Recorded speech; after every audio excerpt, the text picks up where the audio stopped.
L'invité. Rémi, tu as été l'un des premiers à découvrir l'une des grandes nouvelles du Mercato Radio, le départ d'Albert Spano. C'est ce qu'on a découvert sur son Facebook avec ce message. La saison du meilleur des réveils s'achèvera le vendredi 27 juin à 9h30 et mon histoire avec RFM au même moment.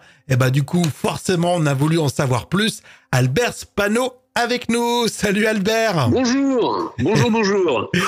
Et franchement, ça nous fait plaisir de t'avoir parce qu'on te sait passionné par la radio et on va voir qu'il y a plein de sujets intéressants à évoquer avec toi. Alors presque 300 commentaires autour de ce post Facebook qui nous a pris un peu par surprise. Je sais pas pourquoi, on était parti sur l'idée que toi t'étais renouvelé pour la rentrée prochaine. Comment ça s'est passé? Raconte-nous. Alors comment ça s'est passé? Vous êtes pas, comme j'imagine que vous êtes bien informé, vous savez, il y a une nouvelle direction qui est arrivée. Et voilà, la direction a décidé d'injecter du sang neuf dans la matinale en changeant l'équipe. Donc à partir de là, il faut prendre acte de cette décision. Moi, j'en ai pris acte. Je pars pas du tout en mauvais termes. Je comprends complètement qu'une nouvelle direction ait envie de mettre une nouvelle énergie, une autre impulsion. C'est des choses que j'assimile et je les ai assimilées tout de suite. On m'a annoncé ça le 31 mai. Le 1er juin, j'ai accusé le coup, mais le 2, j'allais très bien. Et depuis, ça va plutôt pas mal. Moi, il faut à un moment accepter l'idée que c'est pas éternel. Moi, j'ai quand même fait 9 saisons, c'est pas rien. Je pense que, alors, c'est pas rien, c'est le record sur RFM. Je peux, sans prendre de risque, dire aujourd'hui que ça sera pas battu de sitôt. Donc ça me rend quand même assez fier. Et puis voilà, je l'accepte. Il n'y a rien d'autre, il n'y a pas de commentaires particuliers à faire. C'est la vie d'une entreprise, c'est la vie d'une radio. Il y a un moment, il faut changer les choses. J'ai vu beaucoup d'animateurs se faire remplacer. Cette année, c'est moi qui serai remplacé. C'est comme ça. Il n'y a pas de fâcherie de ma part, il n'y a pas de tension avec la direction, pas du tout même, pas du tout. Avec toute la fraîcheur que tu as à l'antenne, on oublie que depuis 2016 quand même, tu es sur cette matinale RFM. Ouais. Quand tu as commencé, tu pensais peut-être pas aller aussi loin parce que c'est quand même, effectivement, tu l'as dit, c'est impressionnant quand même, une longévité sur une matinale comme ça. Non, moi je pensais pas aller aussi loin. Au départ, je me souviens, j'avais un contrat de 2 ans et je m'étais dit, dans 2 ans, on fera le point. Et puis 2 ans après, on m'a reproposé un contrat de 2 ans. Et je me suis dit, ça fera 4, donc je referai le point. Et puis, voilà, comme ça, de fil en aiguille, maintenant on arrive à 9, parce que j'avais un contrat de 3. Le dernier était un contrat de 3. Donc, oui, c'est un petit peu je pense, la vie de tous les animateurs. On sait quand on arrive, mais on ne sait pas quand est-ce qu'on va vraiment partir. Donc, quand ça fonctionne bien, je pense que ça a bien fonctionné, puisque les directions des RFM n'ont, je pense, pas eu à se plaindre. Je dis pas de moi, mais de nous, parce qu'il y a toute une équipe. Ça a bien fonctionné, parce que sinon on m'aurait dit d'arrêter bien avant. Ça a bien fonctionné, ça fonctionne encore. Aujourd'hui la donne a un petit peu changé. Les radios sont un peu plus en souffrance parce qu'on se fait attaquer un petit peu par les plateformes, parce que c'est pas aussi simple qu'avant. Donc non, pour répondre à ta question, je pensais pas que ça allait durer autant. Alors, plein de beaux messages sur ton post Facebook, mais ça, tu t'y attendais certainement parce que... Alors, justement, si je peux me permettre, oui, je profite de l'occasion parce que je voudrais quand même remercier les gens qui ont réagi, parce que je ne m'attendais pas à autant de commentaires. Tu as quand même un lien avec non seulement les gens, les auditeurs, et puis sur les réseaux aussi. C'est vrai. Mais je ne pensais pas avoir autant de réactions. Et surtout, j'ai eu énormément de messages privés de gens d'auditeurs, d'auditrices, de personnes qui n'y croient pas, qui pensent que c'est pas vrai, mais pourtant si, c'est vrai. Donc j'ai reçu énormément de messages en privé. Je voulais remercier toutes celles et tous ceux qui m'ont envoyé des messages, soit sur le mur, soit en privé, parce que ça m'a vraiment ému. Ça m'a vraiment touché, quoi. Je pensais pas susciter autant de passion et autant de commentaires. Voilà, donc en fait, j'ai lu ton post Facebook parce que à la fois il y avait de la légèreté, à la fois on sentait que t'aurais aimé peut-être continuer, mais pas. Mais en fait, on l'a pris comme ça et c'est vrai que nous-mêmes quand on l'a lu, on s'est dit mince, Albert il joue à la vanne ou quoi là? Ouais, mais le truc c'est que je voulais l'annoncer, mais je me suis dit comment je peux l'annoncer? Moi j'aime bien en plus les posts un peu courts, qui soient pas trop dramatiques. Là en l'occurrence c'était mon départ, donc c'est dramatique pour moi, mais enfin dramatique, entre guillemets, parce qu'il n'y a rien de dramatique du tout. On va dire que c'est fâcheux pour moi, mais je ne pensais pas susciter autant de tristesse, parce que j'ai vraiment senti de la tristesse. Il y a des gens qui m'ont envoyé des messages qui m'ont bouleversé, et je ne pensais pas susciter autant de réactions chez les personnes qui écoutent RFM. Ça m'a vraiment ému. Donc à un moment, comme je voulais l'annoncer, je me suis dit, allez, je le fais. Je l'ai fait. Je l'ai relu 100 fois, 200 fois, 300 fois, et je l'ai posté. Voilà. Et ça a été reçu. En plus, on peut noter ton professionnalisme. Ça fait plus d'un mois que tu sais que l'aventure s'arrête. À l'antenne, c'est toujours aussi frais avec Caroline, avec toute l'équipe. Oui, et puis comme je pars pas amer, aigri ou fâché ou en colère, j'avais dit à l'équipe, les gars, il faut quand même faire le boulot jusqu'à la fin, parce que c'est un travail d'abord. C'est passionnant de faire de la radio, mais c'est quand même un travail. On nous paye pour ça. On a un employeur qui veut des résultats. Donc même si la direction décide de se séparer de nous, il faut quand même faire le boulot jusqu'au bout. Et le boulot sera fait jusqu'au bout. Et c'est pour ça que j'ai pas voulu l'annoncer tout de suite, parce qu'il faut jamais réagir à chaud. En plus, j'ai pas eu besoin de réagir à chaud, parce que, comme je disais tout à l'heure, c'est quelque chose que j'ai acté vraiment dans l'instant. Et donc voilà, le travail sera fait jusqu'au bout, et c'est valable pour moi comme pour Caroline. À aucun moment on s'est dit allez, on va faire ce qu'on veut. Non, pas du tout. On essaie de respecter le timing, de respecter le conducteur. Alors je dis pas que il y a pas un peu plus de légèreté à l'antenne. C'est vrai qu'on est peut-être un peu moins rigoureux, mais le travail est fait en amont. L'émission, elle est toujours préparée. Voilà. Et autant avant on débriefait, on disait merde, ça on le fera pas. Autant ça on le fera plus. Autant là on débriefe beaucoup moins l'émission, et on passe plus de temps à être dans la légèreté, quoi. Voilà. La notion de départ, c'est intéressant, mine de rien, parce que souvent l'auditeur il est pris à partie d'une situation où son animateur, son équipe, elle s'en va avec des messages sur les réseaux et des clashs, etc. C'est plutôt classe, mine de rien, de dire on s'en va avec un peu plus de légèreté. Le reste, on le garde en interne. Oui, mais de toi à moi, s'il devait y avoir conflit, il y en aura pas. Mais s'il y avait dû y avoir conflit, c'est pas quelque chose que j'aurais étalé. Ça, c'est certain. Ça reste quelque chose d'extrêmement privé. Il y a pas de, ça, c'est pas quelque chose que je vais étaler sur la place publique. Mais encore une fois, moi, je suis arrivé dans le groupe Lagardère en septembre 2000. Oui. Donc, ça fait 25 ans. En août 2000, ça fait 25 ans. Je suis arrivé à Paris, sur une radio qui s'appelle Rire et Chanson. J'avais été emmené par, c'est Coé qui m'avait engagé à l'époque. On va en parler, ouais. Je suis resté là-bas 18 mois. Et après, je suis arrivé en septembre 2000.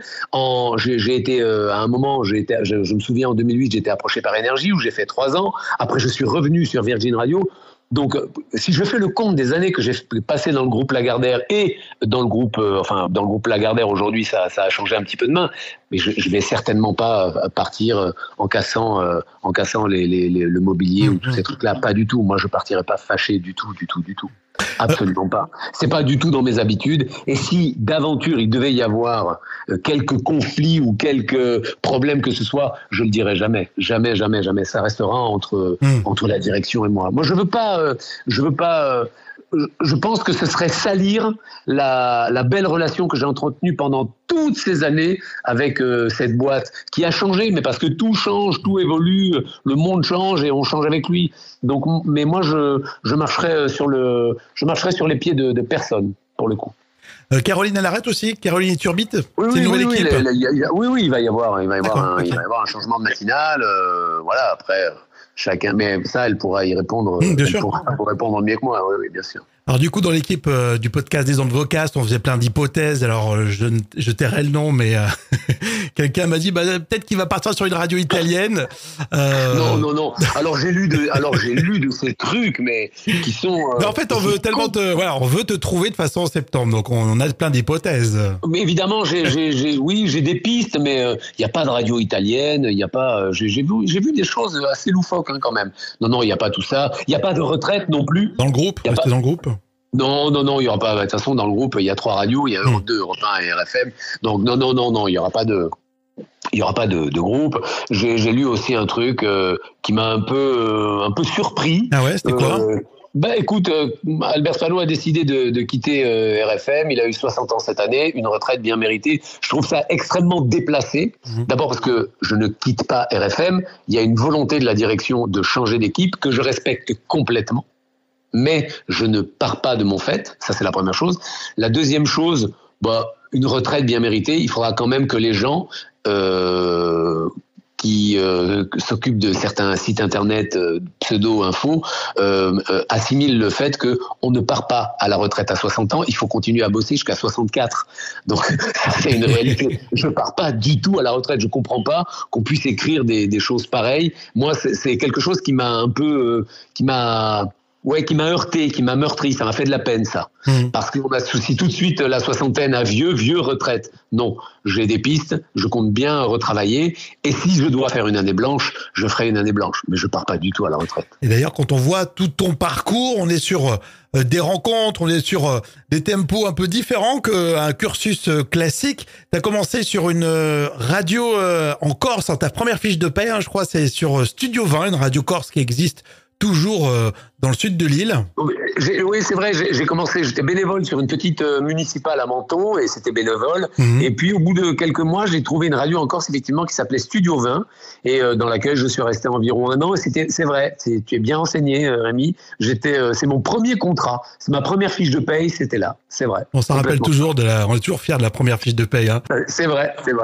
Et toujours chez ma mère, d'ailleurs, cette fiche de paye qui est toujours chez ma mère. Tu vois. T'es passé sur Kiss. Après, oui. C'est Koé qui t'a mis le grappin dessus pour rire à la chanson, c'est ça, ouais, comme tu le disais. Oui, c'est vrai, c'est Koé. Je faisais sur Kiss FM, je faisais un petit peu tout parce que c'était un petit peu la famille à l'époque. Enfin, quand je dis la famille, j'ai eu un lien particulier avec Kiss FM parce que je suis arrivé là-bas, j'étais très jeune, et donc je faisais la matinale. Je l'ai fait pendant 4 ans là-bas, et puis après j'ai un petit peu arrêté, mais j'ai continué à écrire une petite chronique où je dézinguais les 6 chaînes télé.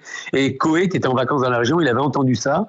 Et il m'avait appelé pour me demander si je voulais faire la même sur Rire et Chanson, parce que lui, il venait de reprendre Rire et Chanson. Et c'est comme ça que je me suis retrouvé à Paris. J'étais à Nice à l'époque, et j'ai pris l'avion et je suis parti travailler à Paris Rire et Chanson avec Koé. Comme quoi, même quand on fait les grilles d'été, il faut bien soigner son travail. Parce que... C'est vrai, parce qu'il peut se passer plein de choses. Et après, tu as repris pour Europe 2. C'est lui qui t'a fait revenir, qui t'a fait venir sur Europe 2 la première fois. Il m'a emmené avec lui sur Europe 2. Ah ouais. C'est exactement comme ça que ça s'est passé. Il m'a dit, je crois qu'il y a eu un petit conflit à l'époque. Il était patron sur Énergie. Je me souviens qu'il avait voulu m'emmener avec lui sur Énergie, mais je me sentais pas la force d'aller sur Énergie, parce que Énergie, c'est quand même quelque chose qui est, enfin pour moi en tout cas à l'époque, ça aurait été trop lourd. Donc je suis resté sur Rire et Chanson. Et puis lui, il a quitté Énergie. Et 1 mois après, il m'a emmené sur Europe 2. J'étais sur Europe 2 avec lui. Donc c'était chouette. Et tu regardes des bons souvenirs aussi là. Ah oui, très bien. Très bien. Et puis après, t'es parti sur Énergie, quoi. Enfin, c'est comme je dis que t'as un parcours atypique, c'est vrai, hein. C'est vrai. Et après, l'aventure Koé, c'est un peu terminé parce que lui, il est parti, il a fait sa vie sur Fun Radio, tout ça. Et moi, j'ai Énergie qui m'a approché en 2008. Je me souviens, on venait de basculer Europe 2, Virgin Radio. Et Europe 2, et donc Énergie m'approche. Et je suis parti sur Énergie de 2008 à 2011. Et j'ai fait 3 années là-bas. Et donc là, tu faisais du flux. Je garde un très bon souvenir. Ouais, je faisais du flux, j'étais de 9h à midi, c'était chouette. Là, j'avais la maturité pour aller sur Énergie, pour encaisser un peu la pression incroyable que met Énergie, mais c'est normal, c'est un bateau qui est énorme à l'époque. En plus, il se dirigeait vers la première place. Enfin, c'était quelque chose de lourd. Je me souviens, j'étais avec le matin, c'est Cash qui faisait la matinale. L'année d'après, il y a eu 2 ans Nikos, donc vraiment, c'était une grille qui était incroyable. Et je me souviens, vraiment, il y avait... cette radio voulait être numéro 1. Elle voulait être la première radio de France. Alors moi, j'ai pas connu première radio de France. Moi, j'ai connu 2e. Mais dès l'instant où Manu Lévy est arrivé, petit à petit, la radio est montée. Et puis effectivement, ils sont devenus premiers. Ouais, mais je suis fier d'avoir été sur Énergie. En plus, à un âge où, en général, il n'y a pas d'animateur de cet âge-là sur Énergie. Je me souviens, j'avais passé la quarantaine. Et j'arrivais sur Énergie avec des mecs qui avaient 25 ans quand même, 25 ou 30 ans. Donc, pour moi, c'était une vraie fierté. Oui, c'était en quête d'être leader, hein. Ils avaient cette volonté d'être numéro 1. C'est un côté qui t'impressionnait aussi. Ah ouais. Il y avait un vrai truc, je me souviens. J'ai fait une vraie rencontre, moi, à Énergie, c'est Fredo. Et Fredo, qui était le patron d'Énergie à l'époque. Et il y avait ce truc de vouloir devenir numéro 1 à tout prix. Mais c'est ambitieux, hein, c'est vachement bien. Mais Énergie impulse cette chose. On veut, enfin en tout cas à l'époque, on veut être numéro 1 et on va être numéro 1. Et il n'y avait rien qui était laissé au hasard. Rien du tout. Et j'ai pris beaucoup de plaisir à travailler sur cette station parce que j'avais un peu de liberté, malgré tout, même si c'était une radio très musicale, mais on m'a jamais imposé une intervention, on m'a jamais timé une intervention, je savais ce qu'il fallait faire, je savais ce qu'il voulait. Donc j'ai toujours été très libre. Et vraiment, ça a été bosser sur Énergie, c'était chouette. C'était chouette. Alors, je vais pas présenter ton travail exceptionnel en tant qu'animateur de flux, mais est-ce qu'à un moment donné, tu n'avais pas l'impression que ça te collait à la peau quand tu as voulu justement animer une matinale comme sur RFM? À un moment, je tournais en rond et je m'ennuyais, ça c'est vrai. Et qu'est-ce que j'ai fait après Énergie? J'ai arrêté. J'ai arrêté 1 an. Je faisais des voix off à l'époque, j'ai travaillé un peu pour C8, je faisais des voix off dans la pub et tout. Et en fait, j'en avais un petit peu marre de faire du flux, j'ai arrêté. Et ça m'a un petit peu régénéré parce que dans la foulée, Fredo m'a rappelé. Il était patron de Virgin Radio et il m'a demandé si je voulais refaire une pige avec lui d'1 an ou 1 an et demi sur Virgin Radio. Et j'y suis retourné, mais c'était toujours pareil, c'était toujours pour le 9-12. Mais je m'inquiétais beaucoup. J'avais des appels entrants pour faire des matinales et j'étais toujours barré par d'autres gens. J'étais toujours barré soit par des gens de télé, soit par des gens qui avaient déjà fait des matinales. Et c'était un petit peu ce qui jouait contre moi, en fait, c'était la notoriété. La notoriété qu'avaient les gens de télé, que moi, je n'avais pas. Et c'est vrai que ça se retournait un petit peu contre moi. Mais bon, après, à un moment, tu sais, tu te dis, bon, ben, les choses, elles sont comme ça, comme ça. Et quand j'ai arrêté Virgin Radio, l'opportunité s'est présentée sur RFM. Voilà. Du coup, ça a été un plaisir de t'écouter, effectivement, sur cette radio. On sent la proximité que tu aimes avoir avec les gens. D'ailleurs, tu as eu une petite parenthèse. En dehors des radios parisiennes, t'avais animé à nouveau sur Kiss FM les fins d'après-midi, je crois, début de soirée. Ouais. Pas de snobisme avec toi, finalement. Voilà, il faut bosser, on bosse, quoi. C'est ça. Oui. J'avais fait une pige d'1 année sur Kiss FM. C'était très agréable, c'était cool de retourner là-bas. Ça m'a remis un peu, tu sais, c'est un peu comme quand t'as habité longtemps un appartement, t'as déménagé pour plus grand. Et puis un jour, tu dis, bah tiens, je vais retourner dans le petit appart parce que finalement, c'était pas mal. Et j'ai fait ça avec beaucoup de plaisir, avec beaucoup avec beaucoup de bienveillance. J'ai bien aimé refaire cette petite pige sur Kiss FM. Ça a duré 1 an, hein, mais c'était chouette. C'était chouette. Côté coulisses, c'est vrai que tu t'es jamais réalisé. En fait, t'as toujours eu un technicien avec toi. Ouais, écoute, moi, le tout-puissant, il a dû se pencher sur moi parce que des réalisateurs, il y en a de moins en moins. Enfin, il y en a carrément plus. Et moi, j'en ai toujours eu un. Ouais. Alors, sur la matinale, depuis 9 ans, il faut un réalisateur parce que c'est quand même assez lourd. Sur RFM, enfin sur les stations un peu nationales, entre guillemets, c'est très très lourd à réaliser parce qu'il y a un paramètre d'horloge, un paramètre d'info, un paramètre de pub qui est extrêmement important. Donc tout est très timé. Hein, on dit toujours que dans 1 heure, il y a 60 minutes, mais ceux qui savent ceux qui savent faire des matinales savent aussi que parfois il faut faire entrer 62 voire 63 minutes et c'est vraiment compliqué. Donc pour ça, il faut un réalisateur. Et moi, j'ai eu des réalisateurs avec qui je me suis toujours bien entendu, quoi. Mais j'ai même eu des réalisateurs quand je faisais le 9-12 sur RFM ou avant sur Virgin Radio. J'ai toujours eu des réalisateurs et je trouve en plus que c'est bien d'avoir un réalisateur. Alors je sais qu'aujourd'hui, c'est fait de moins en moins. Nous, sur RFM, aujourd'hui, il n'y en a plus qu'un seul. Chaque animateur de flux s'auto-réalise lui-même, voilà, s'auto-réalise. Bon, ça aussi, c'est comme ça, les choses évoluent, c'est normal. Alors, on aime bien aussi t'écouter en voix off. T'as laissé de côté un peu cette activité ou ça reste... Oui, j'ai laissé de côté parce que j'étais n'y voyais aucune prétention, mais c'est vrai qu'avant la matinale d'RFM, j'étais extrêmement présent sur les voix off, j'en faisais partout, tout le temps. Et le problème, c'est qu'on m'entendait, on pouvait m'entendre dans les écrans pub. Et en faisant la matinale d'RFM, on m'a demandé de lever le pied parce que c'est vrai que tu termines de parler, bonjour et bonne matinée, et puis derrière t'envoies la pub et hop, et c'est encore toi qui parles pour Peugeot, pour Citroën. Donc ça l'a foutu un peu mal. Donc j'ai levé le pied. J'en ai refait quelques-unes, mais j'ai levé le pied. Alors Jam, qui fait de la radio avec moi et qui t'écoute très souvent, elle t'adore. Elle m'a dit, il est fan de Michel Sardou. Peut-être qu'un jour il fera un showcase avec Michel Sardou pour l'une de ses émissions. C'est vrai que t'es fan de Michel Sardou? Alors, je suis fan de Michel Sardou, mais je ne ferai jamais de showcase avec lui parce que il a ce truc que moi je n'ai pas, c'est que lui il sait chanter et moi pas du tout. Mais oui, je suis fan de Michel Sardou depuis toujours. Et c'est là qu'on s'est bien retrouvé avec Caroline parce qu'alors elle est extrêmement fan de Michel Sardou. Il y a je sais pas, et on a tous les deux eu une période Michel Sardou. On a toujours une période chanteur-chanteuse ou groupe. Mais moi, cette période de Sardou, elle m'a accompagné toute ma vie. J'ai jamais l'amour que j'ai eu, l'admiration que j'ai eue pour lui n'a jamais failli. Ça a toujours été au top du top. C'est toujours aussi haut.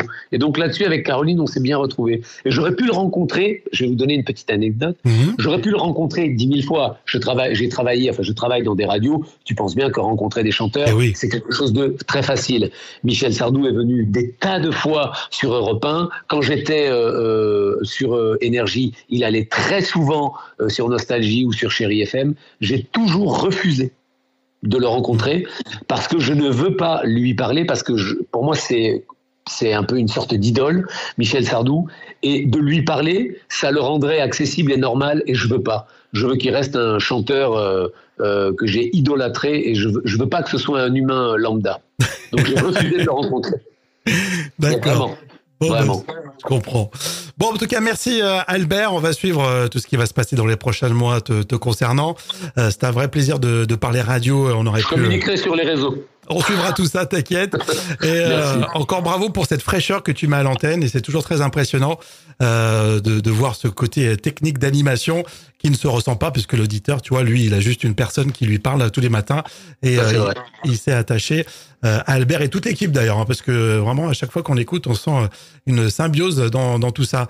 Merci Albert, au plaisir, gros bisous. Merci ami, merci beaucoup. Au revoir. Au revoir.